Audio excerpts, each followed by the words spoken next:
आज की वीडियो में मैं बात करूंगी कि यूरिक एसिड के डायग्नोसिस के लिए कौन से टेस्ट होते हैं, यूरिक एसिड टेस्ट की ज़रूरत किन लोगों को होती है और अगर यूरिक एसिड का लेवल हाई आ जाए तो इसका क्या मतलब है। यूरिक एसिड की डायग्नोसिस के लिए ब्लड टेस्ट भी है और यूरिन टेस्ट भी। यूरिक एसिड ब्लड टेस्ट के लिए आपको किसी फास्टिंग की नीड नहीं होती, स्पेशल प्रिपरेशन की नीड नहीं होती इसमें, जबकि यूरिन टेस्ट के लिए 24 आवर्स तक का सैंपल चाहिए होता है। आपको इंस्ट्रक्शंस दी जाती हैं कि आपको 24 आवर्स तक का सैंपल चाहिए। यूरिक एसिड टेस्ट की ज़रूरत किन लोगों को होती है। पहली कंडीशन जिसमें यूरिक एसिड टेस्ट की ज़रूरत होती है, अगर आप में गाउट के सिम्टम्स हों।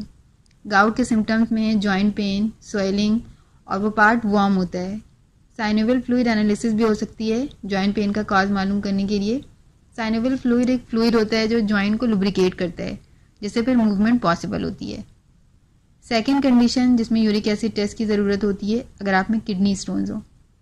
किडनी स्टोन्स के सिम्टम्स में शार्प पेन, ये पेन एब्डोमेन में हो सकता है, साइड्स पर हो सकता है, ग्रॉइन में हो सकता है या बैक पर भी हो सकता है।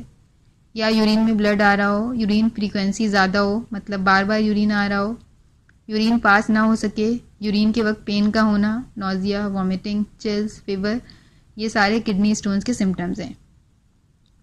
थर्ड कंडीशन जिसमें यूरिक एसिड टेस्ट की ज़रूरत होती है, अगर आप में गाउट आर्थराइटिस हो और डॉक्टर ये मालूम करना चाह रहा हो कि आप में किडनी स्टोन्स तो नहीं बन गए।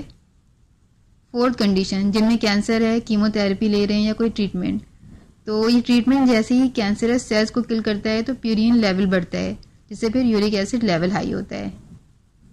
अगर यूरिक एसिड का लेवल हाई हो जाए तो इसका क्या मतलब है। यूरिक एसिड की जो नॉर्मल रेंज है सीरम में वो 3.5 to 7 मिलीग्राम पर DL है।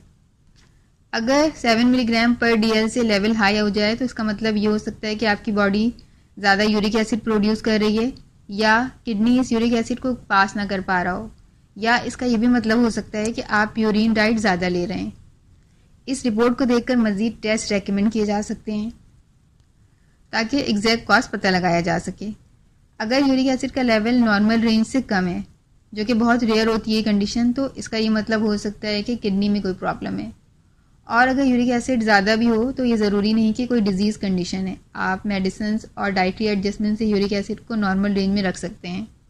प्यूरिन रिच डाइट को अवॉइड करें। प्यूरिन किन खानों में ज़्यादा होता है, सी फूड्स में, मीट, चिकन, ऑर्गन मीट में ये ज़्यादा होता है। इसके अलावा वेजिटेबल्स हैं कुछ, spinach, brinjal, cauliflower, mushrooms, peas, fructose rich diet में, तो इन फूड्स को अवॉइड करें।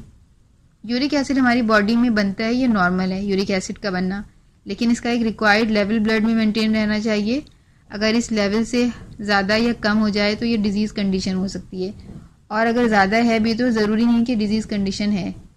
जैसा कि मैंने बताया कि आप मेडिसिन और डाइटरी एडजस्टमेंट से यूरिक एसिड को नॉर्मल रेंज में रख सकते हैं।